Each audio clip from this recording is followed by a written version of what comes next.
নমস্কাৰ নতুন এটা ভিডিঅ'লৈ আপোনালোক সকলোকে স্বাগতম জনাইছোঁ গুৱাহাটী হাই কোৰ্টৰ জেডব্লিউ পদৰ বাবে কিদৰে আপোনালোকে অনলাইন যোগে আবেদন কৰিব পাৰিব লগতে অনলাইন পেমেন্ট কিদৰে কৰিব পাৰিব বেংকত চালান কিদৰে জমা দিব লাগিব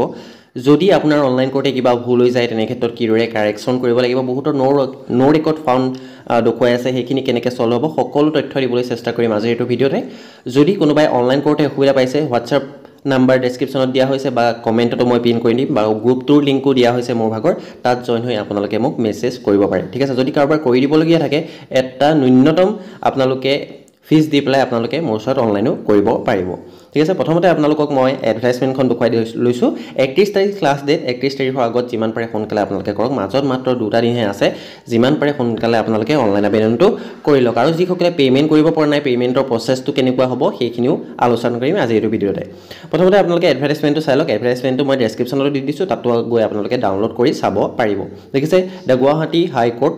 তাৰ পাছত আপোনালোকৰ সাবমিশন আপোনালোকৰ যিখন অনলাইন ফৰ্ম ফিলআপ হৈছে সেইখন ষ্টাৰ্ট হৈছিল 15 তাৰিখৰ পৰা আৰু লাষ্ট ডেট হৈছে জুলাই 31 তাৰিখ ঠিক আছে জুলাই 31 তাৰিখ আপোনালোকৰ লাষ্ট ডেট জুলাই 15 তাৰিখৰ পৰা আৰম্ভ হৈছিল জুলাই 31 তাৰিখ আপোনালোকৰ লাষ্ট ডেট আৰু পেমেন্ট কৰা লাষ্ট ডেট হৈছে আগষ্টৰ 5 তাৰিখ ঠিক আছে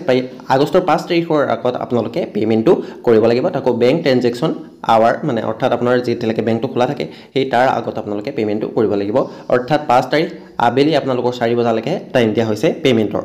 কিদৰে পেমেন্টটো কৰিব লাগিব হেতু মই দেখাই দিছো আপোনালোকৰ UPI debit card credit card আপোনালোকে ইউজ কৰিব নোৱাৰে চালান নহলে ইন্টাৰনেট বেংকিং আপোনালোকে ইউজ কৰিব পাৰিব এসসি এসটি হলে 250 रुपीस আৰু বাকি আদাৰ কাষ্ট সকলৰ বাবে 500 रुपीस পেমেন্ট কৰিব লাগিব জুনিয়ৰ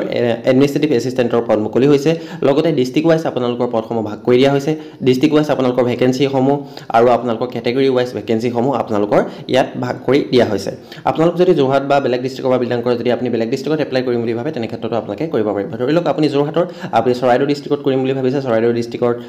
পোষ্টখিনি এপ্লাই কৰিম বুলি ভাবিছে তেনে ক্ষেত্ৰত আপোনালোকে সিলেক্ট কৰিব পাৰিব ইয়াত আপোনালোকে চাব পাৰিব কোনখন ডিস্ট্ৰিক্টত কিমানটা পোষ্ট আছে দেইছে যোৰহাটত আছে 15টা তেনেকৈ দৰঙত আপোনালোকৰ 15টা চৰাইদেউত 25টা আছে চৰাইদেউতে প্ৰায় যথেষ্টখিনি পদ আছে সেইখিনি আপোনালোকে ইয়াত এডভাৰটাইজমেন্টতে পাই যাব তাৰপা তললে স্ক্ৰল কৰিলে ইয়াত আপোনালোকৰ বাকিখিনি আপোনালোকৰ ইনফৰমেশন আপোনালোকে ইয়াতে দেখিবলৈ পাব গোটেইখিনি আপোনালোকৰ এডভাৰটাইজমেন্টতে দিয়া হৈছে এলিজিবিলিটি ক্ৰাইটেৰিয়াটো চাই লব আপোনালোকৰ গ্ৰেজুৱেচন কমপ্লিট হ'ব লাগিব ঠিক আছে যিসকলে গ্ৰেজুৱেচন পঢ়ি আছে 5th চেমত আছে লাষ্ট চেমত আছে তেওঁলোকে নোৱাৰে গ্ৰেজুৱেচন আপোনালোকৰ কমপ্লিট হ'ব লাগিব এই পদটো আবেদন কৰিবৰ বাবে লগতে আপোনালোকৰ 3 মহীয়া মিনিমাম 3 মন্থৰ এখন কম্পিউটাৰ সাৰ্টিফিকেট থাকিব লাগিব ঠিক আছে যদি আপোনাৰ এবছৰ আছে 6 মাহ আছে তেনে ক্ষেত্ৰত কোনো আপোনালোকৰ অসুবিধা নহয় কিন্তু মিনিমাম আপোনালোকৰ 3 মহীয়া এখন কম্পিউটাৰ সাৰ্টিফিকেট থাকিব লাগিব লগতে আপোনালোকে অসমীয়া ল্যাঙ্গুৱেজটো ভালকৈ জানিব লাগিব লগতে আপোনাৰ ভ্যালিড এমপ্লয়মেন্ট এক্সচেঞ্জ কাৰ্ডখন থাকিব লাগিব বহুতৰ এমপ্লয়মেন্ট এক্সচেঞ্জ কাৰ্ডখন ডেট পাৰ হৈ গৈছে ৰিনিউ কৰা নহলে তেওঁলোকে নতুনকৈ আবেদন কৰিব যদি 2 মাহ পাৰ হৈ গৈছে ৰিনিউ কৰা ডেটটোতকে যদি কেনেবাকৈ আপোনালোকৰ ৰিনিউ ডেটটো পাৰ হৈছেহে বা 2 মাহ হোৱাগে নাই তেনে ক্ষেত্ৰত আপোনালোকে ৰিনিউ কৰি ল'ব আৰু যিসকলে আপডেট কৰা নাই ধৰি লওক হাই সেকেন্ডাৰী পাছ কৰোঁতে আপোনালোকে বনাইছিলে তেওঁলোকে আপডেট কৰি গ্ৰেজুৱেচনটো এড কৰা নাই বা যদি আপোনালোকে কোনো ধৰণৰ আপডেট কৰিবলগীয়া আছে প্ৰথমতে এক্সচেঞ্জ কাৰ্ডখন আপডেট কৰি ল'ব এক্সচেঞ্জ কাৰ্ড ৰিনিউ ৰেজিষ্ট্ৰেচন আৰু নিউ এপ্লাই কেনেকৈ কৰিব লাগে তাৰ ওপৰত মই ডিটেইলছত ভিডিঅ' বনাই দি ৰখা হৈছে ডেসক্ৰিপচনতে লিংক এটা দি দিম আপোনালোকে চাই ল'ব পাৰিব ঠিক আছে এমপ্লয়মেন্ট এক্সচেঞ্জ কাৰ্ডখন আপোনাৰ ইম্পৰ্টেন্ট এক্সচেঞ্জ কাৰ্ডখন নাম্বাৰটো ফিল আপ কৰোঁতে বহুতৰ অসুবিধা হৈছে কেনেকৈ এক্সচেঞ্জ কাৰ্ডৰ নাম্বাৰটো ফিল আপ কৰিব লাগে সেইটো মই এপ্লাই প্ৰসেছটোত দেখুৱাই দিম বাকি ইয়াত এজ লিমিট খিনি দিয়া হৈছে এইখিনি আপোনালোকে চাই ল'ব সিলেকশন প্ৰসেছটো আপোনালোকৰ এটা এক্সাম পতা হ'ব OMR বেস 120 মাৰ্ক থাকিব তাত কি আহিব আপোনালোকে কেনেকুৱা ধৰণৰ এক্সামটো হ'ব গোটেইখিনি ইনফৰমেশন এডভাৰটাইজমেন্টত দিয়া আছে আপোনালোকে ভালদৰে চাই ল'ব তাৰপা হাউ টু এপ্লাই আপোনালোকৰ কেনেকৈ এপ্লাই কৰিব লাগে গোটেই প্ৰসেছখিনি দিয়া হৈছে লগতে ফটো আৰু সিগনেচাৰৰ সাইজটো আপোনাৰ কিমান থাকিব লাগিব হেতু দিয়া হৈছে ফটো আৰু সিগনেচাৰ আপলোড কৰোঁতে বহুতৰ অসুবিধা হৈছে কেনেকৈ কি কৰিব লাগিব সকলো আপোনালোকক তথ্য দিম ভালদৰে আপোনালোকে ভিডিঅ'টো চাই থাকক এতিয়া আপোনালোকৰ এপ্লাই প্ৰসেছটো কেনেকৈ কৰিব লাগে হেতু মই দেখুৱাই দিম ইয়াত দেখিছে আপোনালোকে এপ্লাই কৰিবৰ বাবে এই লিংকটো খুলিব লাগিব লিংকটো মই ডেসক্ৰিপচনত দি দিছো দিয়াত আপোনালোকে নিশ্চয় দেখিবলৈ পাইছে ইয়াত আপোনালোকৰ দিয়াই হৈছে online application for post of junior administrative assistant for district courts of Assam তাৰপা হাউ টু এপ্লাই প্ৰথমতে আপোনালোকৰ ইনষ্ট্ৰাকশনখিনি দিয়া হৈছে ইনষ্ট্ৰাকশনখিনি আপোনালোকে ভালকৈ চাই ল'ব পাৰে তাৰপা ফেজ 1ত আপোনালোকে ৰেজিষ্ট্ৰেচন কৰিব লাগিব কেনেকৈ প্ৰথমতে নিউ ৰেজিষ্ট্ৰেচন কৰিব লাগিব তাৰ পাছত ফেজ 2ত আপোনালোকে ডিটেইলছখিনি আপডেট কৰিব লাগিব ফেজ 3ত আপোনালোকে ফটো সিগনেচাৰ আপলোড কৰিব লাগিব তাৰ পাছত ফেজ 4ত আপোনালোকে লগইন কৰি আপোনালোকৰ যেটো চালান আছে সেইখিনি আপোনালোকে পে কৰিব পাৰে বা লগতে আপোনালোকৰ যিখন একনলেজমেন্ট চালানখন পে কৰাৰ পাছত আপোনালোকৰ একনলেজমেন্ট জেনেৰেট হ'ব সেই একনলেজমেন্টখন আপোনালোকে ইয়াৰ পৰাই ডাউনলোড কৰিব পাৰিব ঠিক আছে এবাৰ মই আপোনালোকক ইনষ্ট্ৰাকশ্যনখিনি দেখুৱাই লৈছোঁ ইয়াত গোটেইখিনি আপোনালোকৰ ফেজ 1 2 3 4 গোটেইখিনি ইয়াত আপোনালোকক কোৱা হৈছে ফটো সিগনেচাৰৰ আপোনালোকৰ লেন্থ কিমান হ'ব লাগিব সেই গোটেইখিনি আপোনালোকৰ ইয়াত দিয়া হৈছে আপোনালোকে এই সাইজটোৰ মতে বনাই ল'ব এই সাইজটোৰ মতে যদি আপুনি নবনায় তেনে ক্ষেত্ৰত আপোনালোকৰ যেটো ফটো আৰু সিগনেচাৰ আছে সেইটো আপলোড নহ'ব ঠিক আছে এইদৰে আপোনালোকে ফটো আৰু সিগনেচাৰখিনি বনাই ল'ব বাকি গোটেইখিনি ইয়াত ডিটেইলছত আছে এইখিনি এবাৰ আপোনালোকে ভালদৰে চাই ল'ব ঠিক আছে এতিয়া মই গো টু হোম কৰিম আৰু এপ্লাই কৰা লগালগ আপোনালোকে গৈ পেলাই পেমেন্টটো কৰিব নোৱাৰে বেংকত চালানখন জেনেৰেট হোৱাৰ পাছত কিমান দিন ওয়েট কৰিব লাগিব সেইখিনি কম আপোনালোকৰ প্ৰথমতে মই যেটো নিউ ৰেজিষ্ট্ৰেচন আছে হেতু কৈ দেখুৱাই দিছো ফেজ 1 ত আছে আপোনালোকৰ নিউ ৰেজিষ্ট্ৰেচন ক্লিক হিয়ৰত গৈ পেলাই যেটো নিউ ৰেজিষ্ট্ৰেচন অপচন আপোনালোকৰ ইয়াত দিয়া হৈছে নিউ ৰেজিষ্ট্ৰেচন অপচনত আপোনালোকে ক্লিক কৰিব তাৰ পাছত আহিব এই প্ৰথমতে যিখন ৰেজিষ্টাৰ নিউ এপ্লিকেন্ট এই ফৰ্মখন আপোনালোকে ফিল আপ কৰিব লাগিব প্ৰথমতে আহিব আপোনালোকৰ ক্যান্ডিডেট নেম তাপা ক্যান্ডিডেট নেমটো এটা কথা মনত ৰাখিব কেপিটেলত আপোনালোকে ফিল আপ কৰিব লাগিব স্মলত নহয় আপোনালোকৰ যেটো ক্যান্ডিডেট নেম আছে হেতু আপোনালোকৰ কেপিটেলত থাকিব লাগিব এপ্লিকেশনখনত হেতু মেনশন কৰি দিয়া হৈছে ঠিক আছে কেপিটেলত আপোনালোকে ফিল আপ কৰিব গোটেই ডাটাখিনি আপোনালোকে কেপিটেলত ফিল আপ কৰিব ফাদাৰ নেমটো দিব তাপা ডেট অফ বাৰ্থ আপোনালোকৰ ক্লাছ 10 ৰ এডমিট মাৰ্কশিটত সাৰ্টিফিকেট যেটো আছে হেতু ফিল আপ কৰিব তাপা মোবাইল নাম্বাৰ ইমেইল আইডি দি ল'ব তাপা যেটো ক্যাপচাৰ কোড দিয়া আছে হেতু দি পেলাই সাবমিট ৰেজিষ্ট্ৰেচন অপচনটোত আপোনালোকে ক্লিক কৰিব প্ৰথমতে মই ডাটাখিনি ফিল আপ কৰি লৈছো গোটেইখিনি ডাটা ফিল আপ কৰি হোৱাৰ পাছত সাবমিট ৰেজিষ্ট্ৰেচন অপচনটোত আপোনালোকে ক্লিক কৰিব সাবমিট ৰেজিষ্ট্ৰেচন অপচনটো ক্লিক কৰাৰ পাছত আপোনালোকৰ সন্মুখত ৰেজিষ্ট্ৰেচন আইডি এটা জেনেৰেট হ'ব হেতু আপোনালোকে স্ক্ৰিনশ্বট মাৰিব যদি আপোনাৰ মেইলত বা মেছেজত নাযায় তেনে ক্ষেত্ৰত আপোনালোকৰ অসুবিধা হ'ব আপোনালোকে দেখিছে যেতিয়া মই সাবমিট ক্লিক কৰিলো পেজটো আপোনালোকৰ পুনৰ ব্ল্যাঙ্ক হৈ গ'ল তললে স্ক্ৰল কৰিলে আপোনালোকে registration code of the applicant is আপোনালোকৰ দেখিবলৈ পাব DJJA আপোনালোকে JAA এটো আপোনালোকে এদৰে দেখিবলৈ পাব এটো আপোনালোকে স্ক্ৰিনশ্বট মাৰি ৰাখিব বা আপোনাৰ ইমেইলতো চেক কৰিব ইমেইলতো যায় যদি ইমেইল বা মেছেজত নাযায় তেনে ক্ষেত্ৰত আপোনালোকৰ অসুবিধা হ'ব যদি তেনেকে আপোনালোকে স্ক্ৰিনশ্বট নামাৰিলে যদি পাহৰি গ'ল তেনে ক্ষেত্ৰত কি কৰিব মোবাইল নাম্বাৰ ইমেইলটো চেঞ্জ কৰি পুনৰ নতুনকৈ আপোনালোকে ৰেজিষ্ট্ৰেচন কৰিব বেলেগ কোনো উপায় নাই ফৰগট কৰিব পৰা যদি ইন কেছ আপোনাৰ ইমেইলতো নাই যোৱা মেছেজতো নাই যোৱা যদি আপোনাৰ ৰেজিষ্ট্ৰেচন কোডটো আপুনি পাহৰি গৈছে এপ্লাই কৰিব নোৱাৰিলে তেনে ক্ষেত্ৰত আপোনালোকে মোবাইল নাম্বাৰ আৰু ইমেইলটো সলনি কৰি আপোনালোকে নিউ ৰেজিষ্ট্ৰেচন কৰিব পাৰিব ঠিক আছে এইখিনি হৈ গ'ল তাৰ পাছত আপোনালোকে ক্লিক কৰিব লাগিব আপডেট ক্যান্ডিডেট ডিটেইলছ ইয়াত আপোনালোকে নিশ্চয় দেখিবলৈ পাইছে update candidate details in case যদি আপোনালোকৰ ৰেজিষ্ট্ৰেচন কৰাৰ পাছতে আপোনালোকে পেজটো কাটি দিলে এটা আপোনালোকৰ আপডেট ৰেজিষ্ট্ৰেচন ডিটেইলছটো আপোনালোকে লগইন কৰিব পৰা নাই লিংকটো মই ডাইৰেক্ট ডেসক্ৰিপচনত দি দিছো তাত গৈ পেলাই আপডেট ক্যান্ডিডেট ডিটেইলছ অপচনটো ক্লিক কৰিলে আপোনালোকৰ যিখন ফৰ্ম আছে সেইখন খোল খাব য'ত নেকি আপোনাৰ যেটো ৰেজিষ্ট্ৰেচন নাম্বাৰ আৰু ডেট অফ বাৰ্থ আছে হেতু দি লগইন কৰিব লাগিব আপডেট ক্যান্ডিডেট ডিটেইলছ অপচনটো ক্লিক কৰাৰ পাছতে আপোনালোকৰ সন্মুখত সম্পূৰ্ণ ফৰ্মখন খোল খাব ইয়াত ৰেজিষ্ট্ৰেচন কোড আৰু লগতে post applied for JAA district ইয়াত আপোনালোকৰ দেখিছে গোটেইখিনি ডিস্ট্ৰিক্ট কোড এই গোটেইখিনি আপোনালোকৰ ইয়াত দিয়া থাকিব তললে আহিলে গোটেই সম্পূৰ্ণ ফৰ্মখন আপোনালোকে ফিল আপ কৰিব লাগিব প্ৰথমতে আপোনালোকে কোনখন ডিস্ট্ৰিক্টত এপ্লাই কৰিব প্ৰথমতে এক নম্বৰতে হেতু সিলেক্ট কৰিব লাগিব ইয়াত মই দিছে প্লিজ সিলেক্ট এ ডিস্ট্ৰিক্ট তাত গৈ পেলাই আপোনালোকে প্ৰথমতে ডিস্ট্ৰিক্টখন সিলেক্ট কৰি ল'ব লাগিব ইয়াত আপোনালোকে যোনখন ডিস্ট্ৰিক্টত এপ্লাই কৰিম বুলি ভাবে সেই ডিস্ট্ৰিক্টখন আপোনালোকে সিলেক্ট কৰি ল'ব এনেকুৱা নহয় যে আপুনি যোৰহাটৰ বা আপুনি যোনখন ডিস্ট্ৰিক্টৰ পৰা বিলং কৰে সেই ডিস্ট্ৰিক্টখনি সিলেক্ট কৰিব লাগিব আপুনি এডভাৰটাইজমেন্টটো চাই পেলাই যোনখন ডিস্ট্ৰিক্টত এপ্লাই কৰিম বুলি ভাবে সেই ডিস্ট্ৰিক্টখন আপোনালোকে ইয়াত সিলেক্ট কৰি ল'ব পাৰে ঠিক আছে কোনখন ডিস্ট্ৰিক্টত কিমান পোষ্ট আছে সেইখিনি আপোনালোকে এডভাৰটাইজমেন্টত পাই যাব লিংকটো মই ডেসক্ৰিপচনত দি দিছো তাৰ পৰা আপোনালোকে ডাউনলোড কৰি ল'ব পাৰিব তাৰ পাছত আছে জেন্ডাৰটো আপোনালোকে সিলেক্ট কৰিব তাৰ পৰা আপোনালোকৰ 4 নম্বৰ পইণ্টত আছে ক্যাটেগৰি বাকিখিনি আপোনালোকৰ দিয়াই থাকিব নেমটো দেখিছে ইন ব্লক লেটাৰ অৰ্থাৎ কেপিটেলত ফিল আপ কৰিব লাগিব আপোনাৰ নামটো বহুত স্মলত ফিল আপ কৰিছে তেনেকুৱা যদি কৰিছে তেনে ক্ষেত্ৰত আপোনালোকে কি কৰিব mobile number email ID change কৰি আপোনালোকে নিউ ৰেজিষ্ট্ৰেচন কৰি পুনৰ ফৰ্মখন ফিল আপ কৰিব কিন্তু আপোনাৰ নামটো গোটেই ডাটাখিনি কেপিটেলত ফিল আপ কৰিব আপোনাৰ ক্যাটেগৰিটো সিলেক্ট কৰিলে তাৰ 7 নম্বৰত আছে মাদাৰ নেমটো আপোনালোকে ফিল আপ কৰিব লাগিব ফাদাৰ নেমটো অলৰেডি ফিল আপ হৈ থাকে কাৰণ আপোনালোকে ৰেজিষ্ট্ৰেচন ফৰ্মখনতে ফিল আপ কৰিছিলে তাৰ পাছত আহিব নেশ্যনেলিটি এটো আপোনালোকে ইণ্ডিয়ান সিলেক্ট বুলি ফিল আপ কৰি দিব ইণ্ডিয়ান বুলি আপোনালোকে দি দিব তাৰ পাছত আহিব আপোনাৰ যিখিনি এডুকেশ্যন ডিটেইলছ সেই গোটেই এডুকেশ্যন ডিটেইলছখিনি আপোনালোকে ফিল আপ কৰিব লাগিব 13 নম্বৰ পইণ্টটো আপোনালোকে ভালদৰে চাব 13 নম্বৰ পইণ্টত আপোনালোকে গোটেইখিনি এডুকেশ্যন কোৱালিফিকেশ্যন 10 12 গ্ৰেজুৱেশ্যন আৰু কম্পিউটাৰ গোটেই চাৰিটা আপোনালোকে ডাটা ফিল আপ কৰিব লাগিব প্ৰথমতে ক্লাছ 10 টো ফিল আপ কৰিব লাগিব ক্লাছ 10 ৰ আপোনাৰ এক্সাম নেমটো কি আছিল তাৰ পাছত বোৰ্ড নেম কি আছিল কোন চনত পাস কৰিছিল আপোনাৰ পাৰ্চেন্টেজটো কিমান আছিল ঠিক আছে কোনো ধৰণৰ স্পেশাল ক্যাৰেক্টাৰ ইয়াৰ ইউজ কৰিব নালাগে আপোনালোকে আপোনাৰ এক্সাম নামটো কি আছিল SSLC আপোনালোকে দি দিব পাৰে ইয়াত SSLC বুলি দি দিব তাৰ বোৰ্ড সেবা নে CBSE যদি আপোনালোকৰ CBSE আসলে তেনেহলে এক্সাম নেম ক্লাছ 10 তেনেকে আপোনালোকে দি দিব পাৰে তাৰ পাছত যদি সেবা আসলে সেবা বোৰ্ড দি দিব কোন চনত পাস কৰিছে আৰু আপোনাৰ পাৰ্চেন্টেজটো কিমান হয় হেতু ফিল আপ কৰি দিব পাৰ্চেন্টেজটো আপোনাৰ যিমান হয় যদি পইণ্টত আছে পইণ্টত ফিল আপ কৰি দিব তাৰ পাছত আকৌ পাৰ্চেন্টেজৰ সিম্বল বা কোনো ধৰণৰ পইণ্ট সেইখিনি ইউজ নকৰিব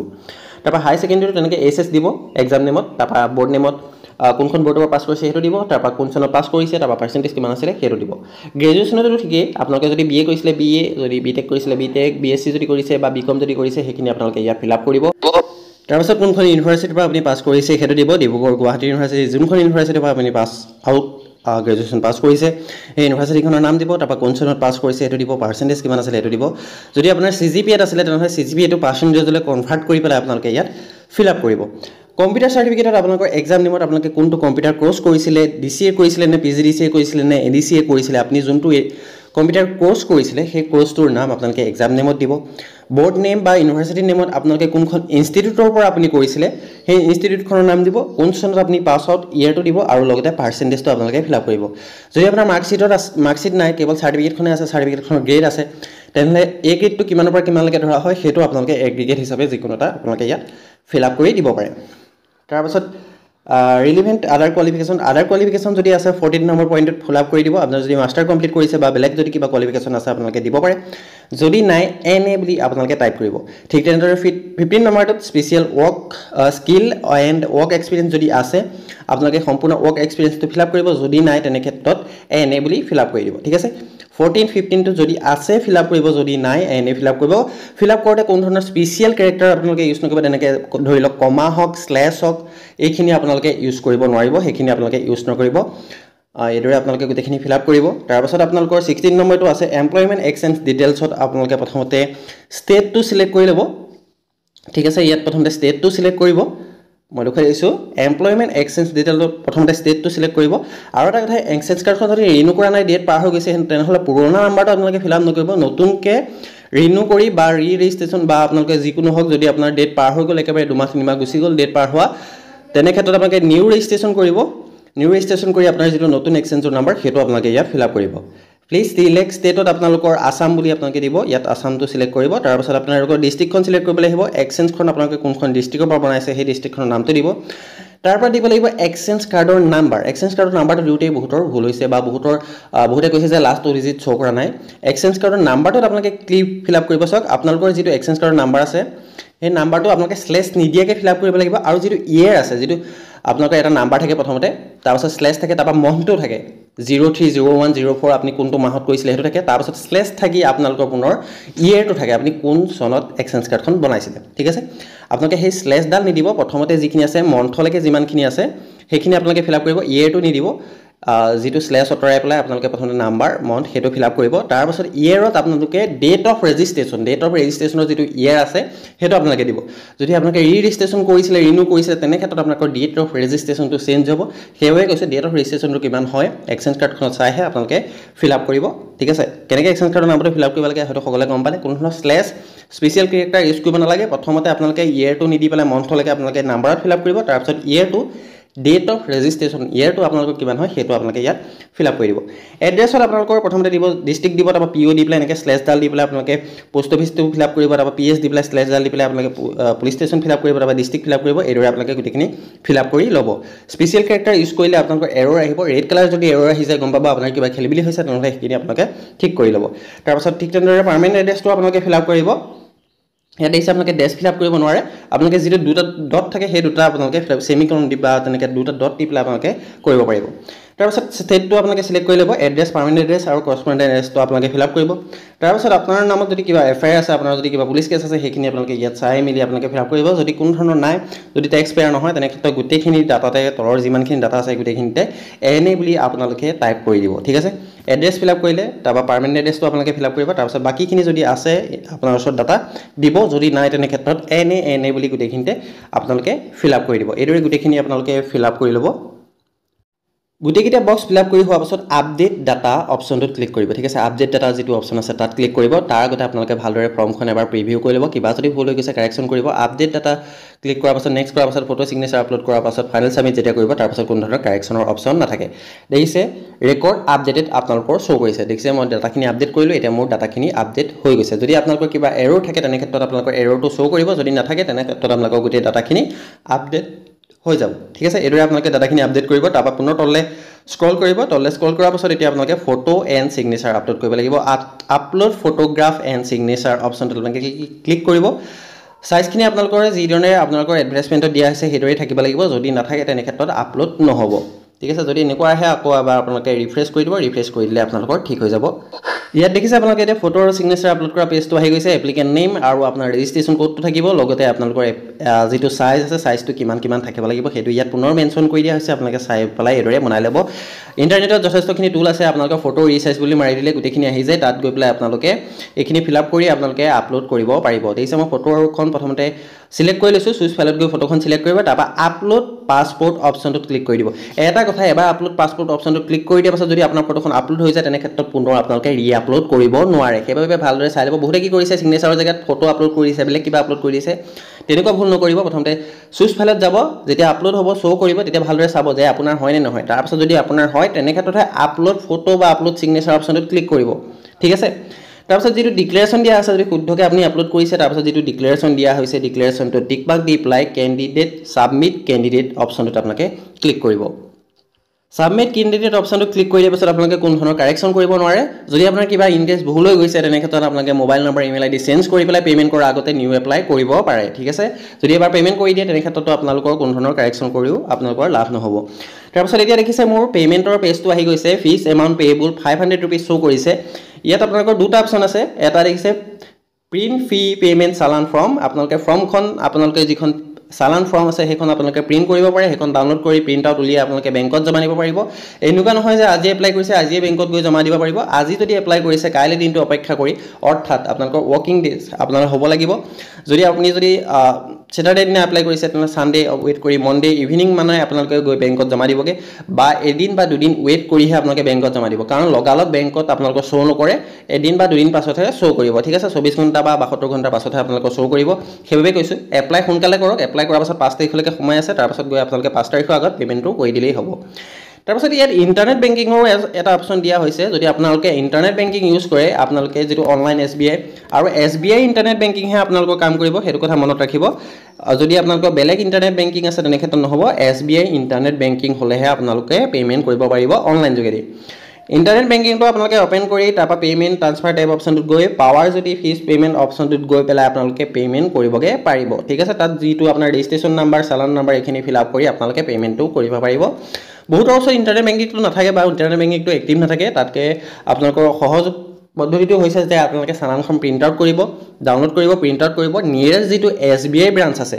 বেলেগ বেংকত দিলে নহব আপোনালোকে PNB কানাড়া এইভু বেংকত নহব আপোনালোকৰ SBI বেংকতে আপোনালোকে জমা দিবগে লাগিব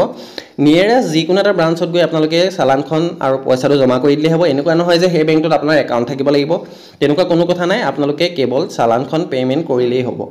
একাউণ্ট থকাৰ প্ৰয়োজন নাই চালানখন প্ৰিন্ট আউট কৰি জমা দি দিলে বা আপুনি পইচাটো জমা দি দিলে আপোনালোকৰ পেমেন্টটো হৈ যাব চালানখন আপোনালোকে নিশ্চয় দেখিছে এদৰে থাকিব এটা বেংক কপি থাকিব এটা ক্যান্ডিডেট কপি থাকিব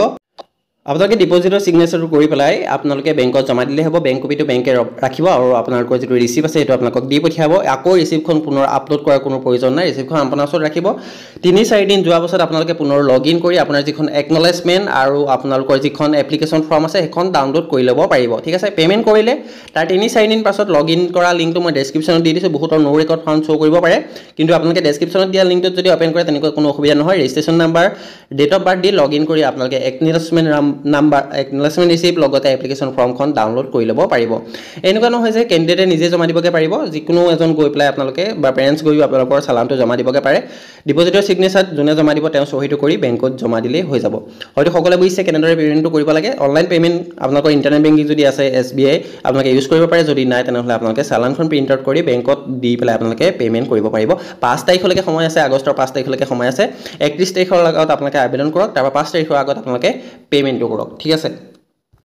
একনলেজমেন্ট ৰিসিপ্টটো কেনেকৈ ডাউনলোড কৰিব হেতু মই দেখাই দিছো যদি আপোনালোকৰ পেমেন্ট আপোনালোকে অলৰেডি ফিল আপ কৰিলে তাৰ পাছত লগইন কৰিব পৰা নাই এৰৰ দেখুৱাই আছে তেনে ক্ষেত্ৰত ফেজ 4 অপচনটোত গৈ পেলাই আপোনালোকে লগইন কৰিব লাগিব ইয়াত দেখিছে after submission application to access fees challan auto generate application form হেখিনি আপোনালোকে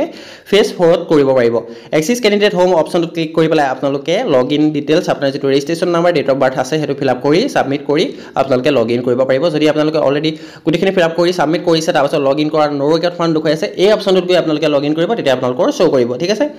লগইন কৰাৰ পাছত যেতিয়া আপোনালোকৰ পেমেন্ট কৰাৰ 2-3 দিন হৈ গৈছে তেনে ক্ষেত্ৰত আপোনালোকে ইয়াৰ পৰা একনলেজমেন্টখন ডাউনলোড কৰিব পাৰিব দেখিছে ফিজ পেয়েবল এমাউন্ট 500 আছিল ফিজ পেড মোৰ 500 শো কৰিছে তাৰ পাছত আপোনালোকৰ ইয়াত পেমেন্ট ডেট গুটেখিনি মই ইয়াত শো কৰিছে যেহেতু মোৰ পেমেন্টটো কমপ্লিট হৈ গৈছে দেখিছে মই বেলেগ এজন ক্যান্ডিডেটৰ দেখুৱাই দিছো কিদৰে আপোনালোকৰ শো কৰিব তাৰ পাছত আপোনালোকৰ ফিজ পেমেন্ট চালানৰ তলতে আপোনালোকৰ প্ৰিন্ট একনলেজমেন্ট ফৰ্ম লগতে প্ৰিম একনলেজমেণ্ট এইখিনি আহি গৈছে ওকে কৰি দিম তাৰপিছত মই ইয়াত দেখুৱাই দিছোঁ আপোনালোকক কিদৰে আহিব এইদৰে আপোনালোকৰ একনলেজমেণ্টখন শ্ব' কৰিব লগতে আপোনালোকৰ যেতিয়া এপ্লিকেশ্যন ফৰ্মখন ডাউনলোড কৰিব এপ্লিকেশ্যন ফৰ্মখন এইদৰে শ্ব' কৰিব নিশ্চয় দেখিছে এইদৰে আপোনালোকে যিমান পাৰে সোনকালে গুৱাহাটী হাইকোৰ্টৰ JEE পদটোৰ বাবে আবেদন কৰক মাজত মাত্ৰ 2টা দিন আছে আৰু পে'মেণ্টৰ বাবে আগষ্টৰ 5 তাৰিখলৈকে সময় আছে যদি কিবা অসুবিধা পায় হোৱাটছআপ যোগে আপোনালোকে মোৰ লগত যোগাযোগ কৰিব পাৰে নাম্বাৰটো মই ডেছক্ৰিপশ্যনত দি দিছোঁ বা হোৱাটছআপ গ্ৰুপৰ লিংকটো মই ডেছক্ৰিপশ্যনত দি দিছোঁ তাতো আপোনালোকে জইন হ'ব পাৰে ধন্যবাদ আজি ভিডিঅ'টো ইমান আছিল ভিডিঅ'টো চাই যদি আপোনালোকৰ অলপ উপকৃত হ'ল চেনেলটো ছাবস্ক্ৰাইব কৰিবলৈ নাপাহৰিব